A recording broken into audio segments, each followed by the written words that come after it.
জামা কাপড়ে পাহাড় করছিস কেন রে? আরে আর বলিস না। তো গাইস, আমি যেহেতু কার্তিক পুজোতে মামার বাড়ি যাচ্ছি, তোমার মামার কার্তিক উদযাপন হবে, তাই কিন্তু মামার বাড়িতে যাব।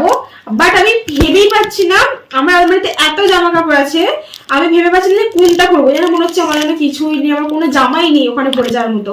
তো গাইস, আমি বুঝতে পারছি না কোন জামাটা পরলে আমাকে সেখানে মানাবে। তো গাইস, তোমাদেরকে দেখাই জামাগুলো খুলে ফার্স্টে। তো এটা হচ্ছে একটা ব্ল্যাক কালারের একটা ক্রাউন, ঠিক আছে, দেখতেই পাচ্ছ। এটা ঠিক এরকম আসছে, ড্রেসগুলোকে দেখাই, এরকম আসছে পুরো লং এটা, ঠিক আছে। আমাকে কি এটা পরলে মানাবে?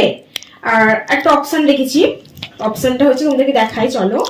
সেটা হচ্ছে এই একটা, এটা একটা লং ক্রাউনের মধ্যেই খুব সুন্দর এই ড্রেসটা। এটা একটু অন্য, একটু মানে স্টাইলিশ যাকে বলে। তো দেখতে পাচ্ছ এটা নেভি ব্লুর মধ্যে, আর এটা কি কালার আমি জানি না। তো এটা কি পরলে বেশি ভালো লাগবে না ওটা পরলে বেশি ভালো লাগবে? কালোটাই। কালারটা বেশি ভালো লাগবে।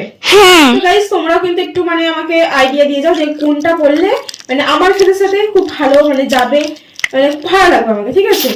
তো চলো গাইস, তোমরা সবাই কিন্তু কমেন্ট বক্সে মানে এটা বলে যাও, আমি কিন্তু ভিডিওটা এখনই আপলোড করছি।